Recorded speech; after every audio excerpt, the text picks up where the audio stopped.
You're listening to 4CRB's interviews and talkback series.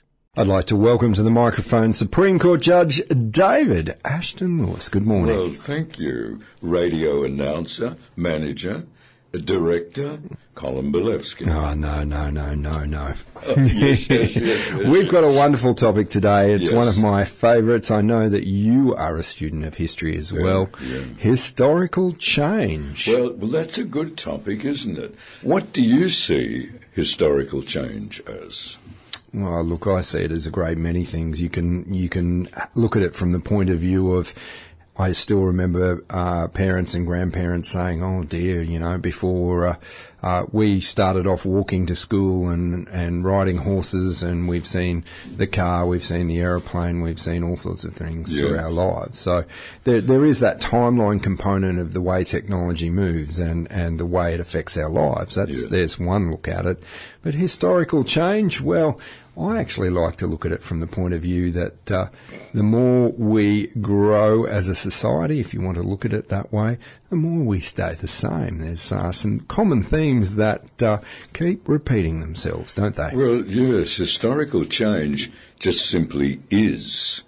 I was listening to some classical music coming in, and I heard a commentator saying, if anyone listens to ABC in the mornings, there is these different shows, Megan Burslem, Vanessa Hughes, Donald Bradman's granddaughter, Greta Bradman, and a man called Russell Torrance. And he is always on at the time I'm moving around in the morning.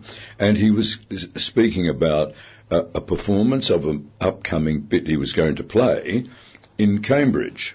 And he said, if you haven't been to Cambridge, or if you have, it's amazing. You're walking around cobblestone streets with massive buildings that are 800, 900 years old. I was awarded a scholarship to Corpus Christi College in Cambridge. It's the third oldest college in Cambridge, and it took its first students on July the 1st, 1348.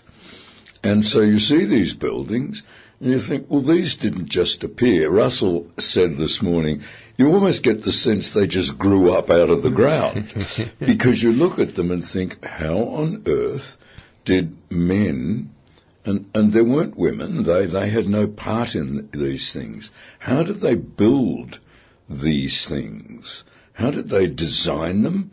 How did they get the engineering knowledge? And anyone who's been to Glastonbury Abbey, which I have been, that part of the walls are still standing. Now, it was built in the 1200s, and it is huge. The walls that's completely there is about 5 stories high. Yes. Now, given that the average house was a thatch roof cottage, and where you can see it still existing today is Canterbury Cathedral. So historical change just is. It is what men have done at a particular time, because women were supportive, but they didn't take a great role in the building of structures, or in those days, in the intellectual time of society, except if you were a nun in a nunnery. The great Julian of Norwich. Well, Julian of Norwich was a nun, but couldn't give a name as a woman. Now, she was in the 1300s, and her great prayer is, all shall be well, all manner of things shall be well, and all shall be well. All shall be well. And that's come down over 700 odd years.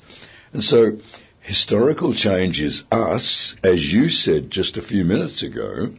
For everything we do, we come out doing the same thing that we did 800 years ago. It may change. I mean, now we have women work, and they do jobs just as well, if not better than men.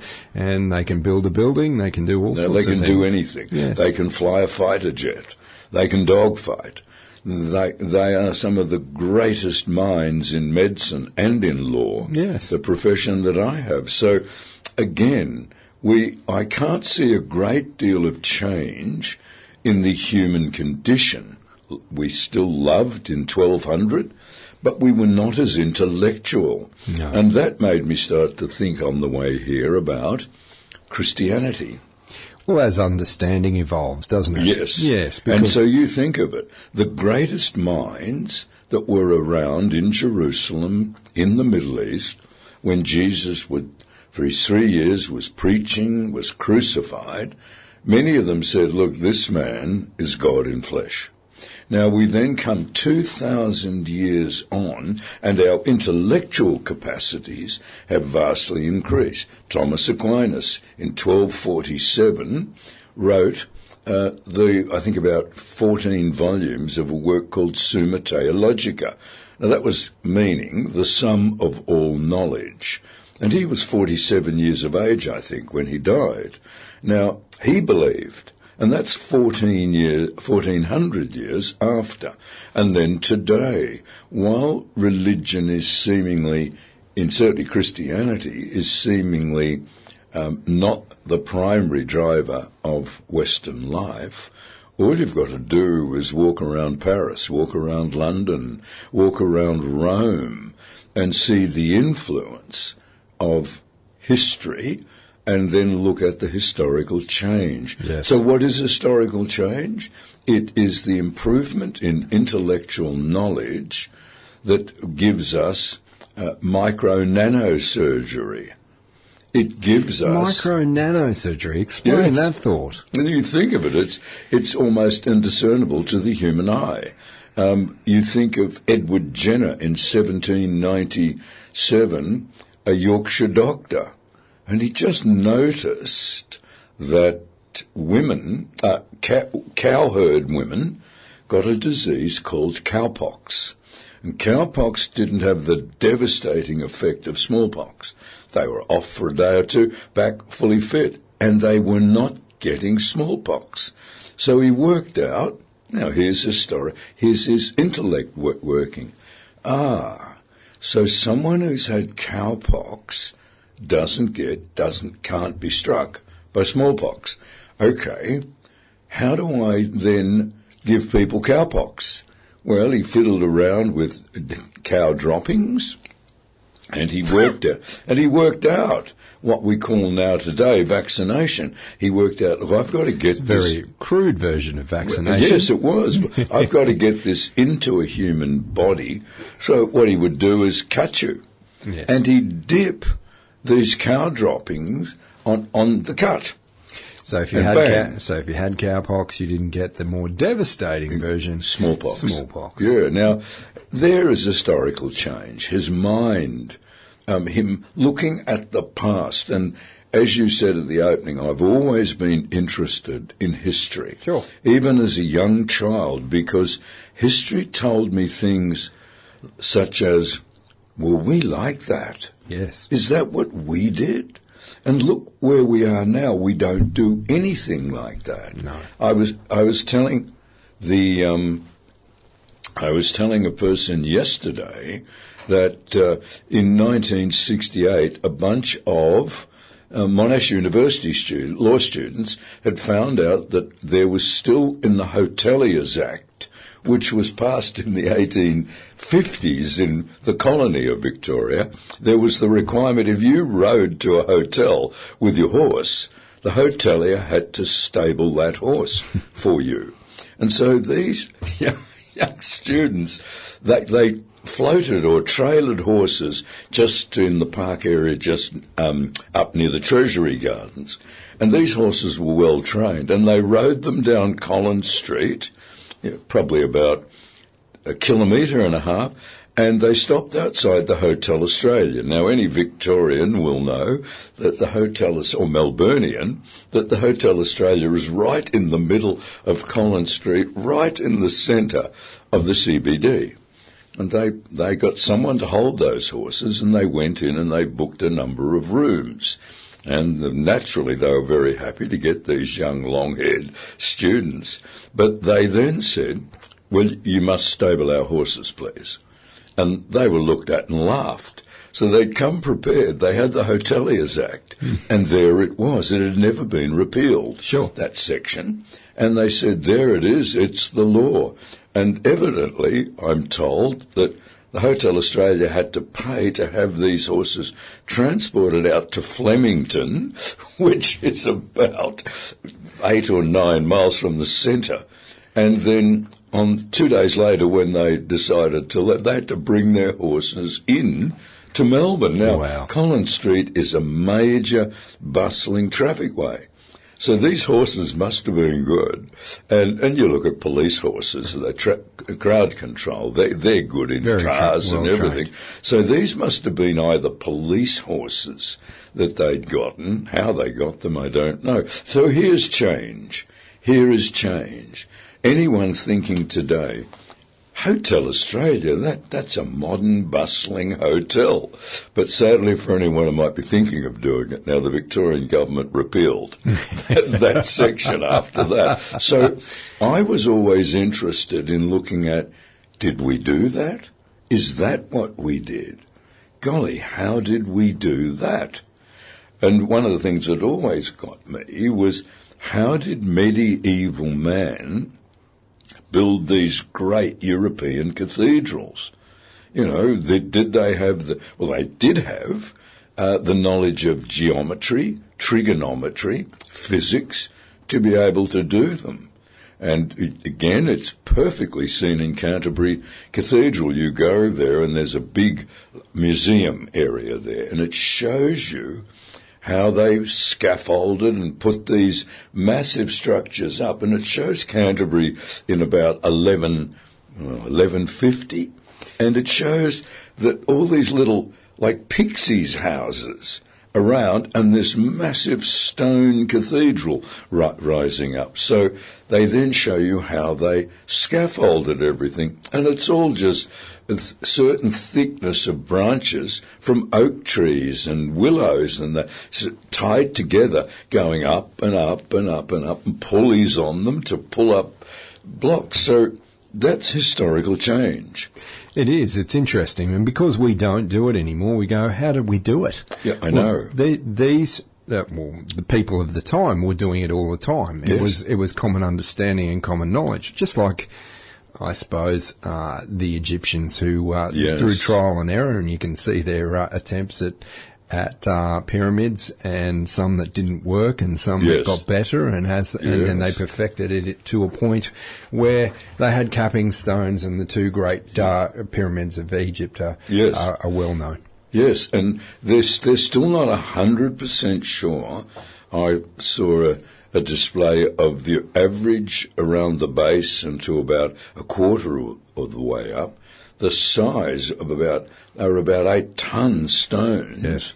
Well, how did they, once they'd laid the base first series of stuff, how did they then get them up and place them on top of and keep going up and up in a pyramid? Yes. I mean, so historical change is really what mankind does, what mankind has done, what mankind will do. Yes, that's right. And it's funny how common threads remain with us. We have to have someone or a group of people that they're bad and we've got to keep an eye Yes. on them, or potential for warmongering down the track. Yeah. If they don't pull their head in, we need to sort them Yeah. out.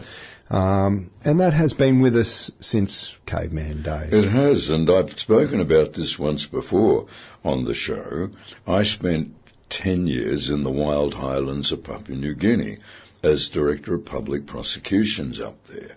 And I knew a number of Australian, British, American, a lot of German anthropologists were there studying, because the highlands was only opened up in 1956, and naturally, as they'd had no outside contact, even on the coastal people, they were just repeating the same things over and over again. And an anthropologist said to me, because in the towns, I was in Goroka, and you'd see bushmen coming in on a bus.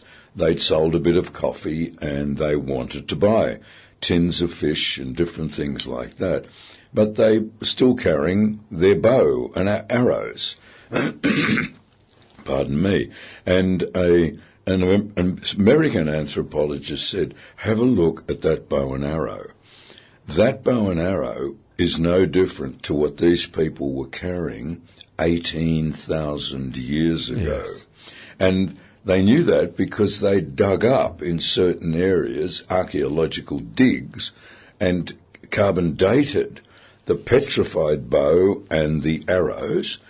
And they said what they're making today is exactly, not a little bit better, no, it's exactly the same. And I spoke to one of the young barristers that I was training, and he was Western educated, and I told him this, and he said, you see, that's the difference. When you're in modern societies coming up against each other, like you're looking over the fence and thinking, how can I get something better, either better food or better weapon? We'll develop better husbanding technique of our cows or whatever. And he said, the thought patterns here, this worked for my 10 greats-grandfather ago, worked for my 5 greats-grandfather ago, it worked for my great-grandfather, my grandfather, so it'll work for me. Yes. And he said, whereas you, I came to see when I was doing postgraduate studies at London University in the UK, you look at something and say, how can I make it faster? How can I make it smaller? And he said this came to him when he was out at the Battle of Britain Museum, and he saw the standard Spitfire Mark II, top speed 340 miles an hour, that flew in the Battle of Britain, and the one they were looking at was in the Battle of Britain. And he said, we then walked a few steps up, and there was a modern RAF jet fighter aircraft on display. And it had a top speed of 1,640 miles an hour, had a jet engine, didn't have a propeller. And he said the gap between those two pieces of technology was 46 years. And he said, yet we know here, the gap between technology hasn't happened. The bow and arrow carried today is the same one that anthropologists, archaeologists have dug up. And it's interesting to see. One of the things that I noted in a book that I was reading some time ago was it is marquee components of our history. And to give you an example, fire is one of those. If we go back to caveman days, it cooked our food, it kept us warm, it protected us from other animals that was scared of it because they knew what it was.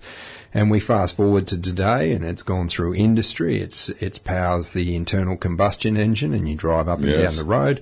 We now leave the planet with it because at the end of the day, that is what powers those great rockets for us to go to the moon and Mars and wherever we're going.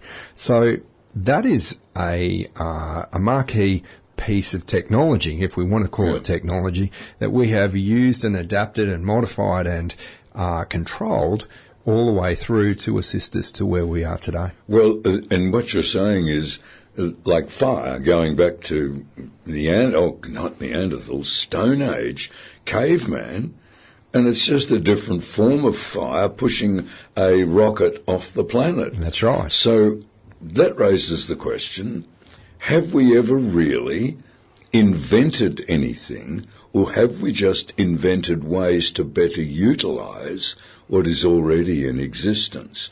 So that's something we must think about. Where have we taken something that didn't exist and we've brought something into existence? I don't think we have. I think we use everything that's What's in our natural universe. What's in our natural universe. Look, one of the other components of that same information that I was reading was communication. So we go back to caveman's days. We came back, we sat around a fire, we told a story about the hunt or whatever it may be. Yes. And those stories translated to how we survive. How do we hunt? Where do we find water? Those sort of things. Then we realised, hang on a minute. we can actually communicate to other people. We can go and spray our hand on a wall. We can draw all sorts of animals and where they are and what they're doing. So we're probably the first animal that can say that we wrote something down for someone else to follow later on down the track.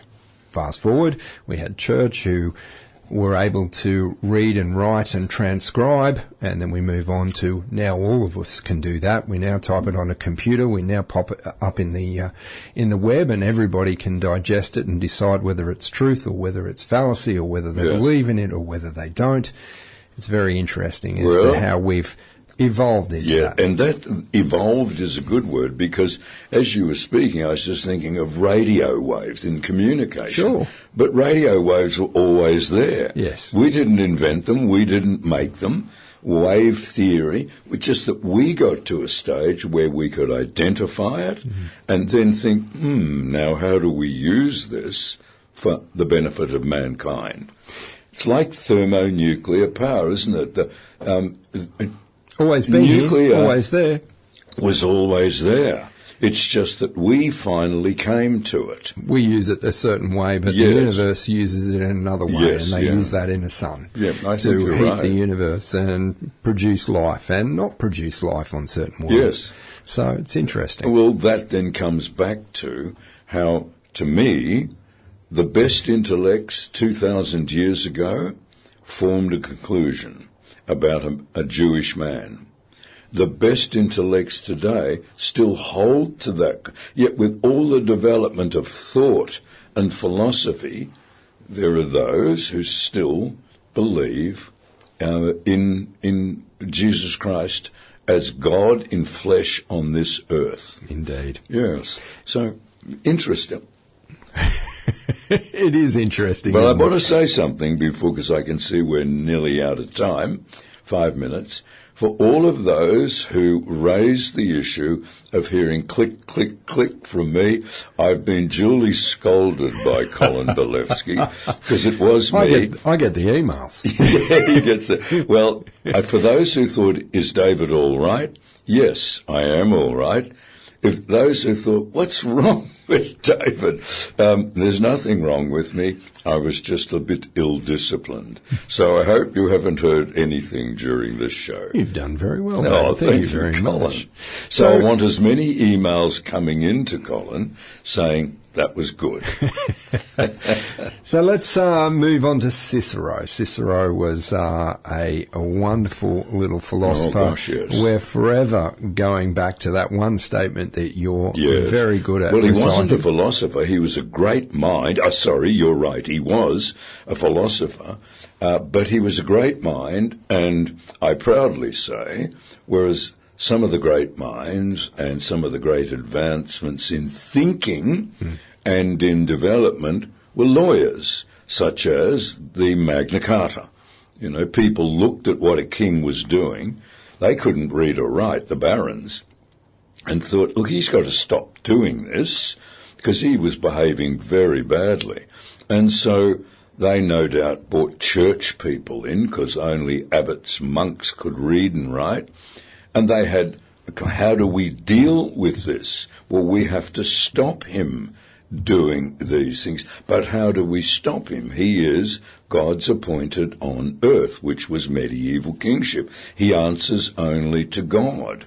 And I think the cynical mind said, probably drew out a sword and said, yes, and he'll also answer to this. It was a sword. And that was threatened to him when he refused to sign the Magna Carta. So we got the development then of law. Now that wasn't new to the 1215 post-conquest England. We go now to Cicero. He was trained in the law. The Romans realized, not only as great engineers, we can move our army quicker if we have roads for them to march on, not coming over paddocks and down dale. So we know from history they still exist, Roman brilliance in engineering.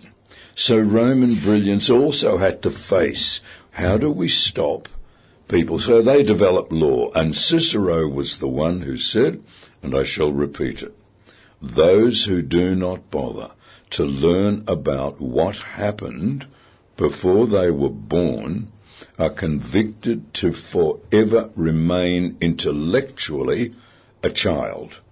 And sadly, what we've got today through poor teaching, poor knowledge gathering, and poor information, we've got people now becoming diehard supporters of things they know absolutely very little, if not nothing, about. Yes, it's funny, isn't it? You and I have both heard this very recently and not so long ago, that communism is a great idea. Yes, yes. And you raised the obvious. Well, we've tried it and it's failed. Yeah, but you didn't do it right. Properly, yes. and it's like everything, not just anything. When things sound good, that's when the plebeian, us, should go and really read up about it. Read up, look up. Anyone who had read the putting of great Marxist-Leninist philosophy into action, and that didn't happen really until 1917, but for all those who came later and thought, look, it's a great thing, the society. Margaret Thatcher was brilliant on this. Her criticism of socialism as a failed thing. It sounds fair. The state owns everything. You all benefit from the state. But if the state owns everything, those who run the state are able to say, and you own nothing. Look, and we will control what you get. You've got to pour in the human condition. You've got to compare it or measure it against the human condition. If you're going to stifle things like incentive and initiative, people are going to... Free enterprise. Free enterprise. This is built into us. Competition is something that we have in the core of our being. Yes. Some people have it strongly, and you'll see that at the Olympics. Some people have that where, it doesn't really matter whether I win or not. But there are measures along the way that they need in their being to feel whole, to feel satisfied, to feel sated. Well, what is sad for me is that we're living in an age, you hear a punchline and it sounds fair, good, just, so you become an absolute supporter of that without looking behind. Where did it come from? What does it truly say? We saw it with The Voice. I heard the Prime Minister standing up and saying the Uluru Statement is 1 page.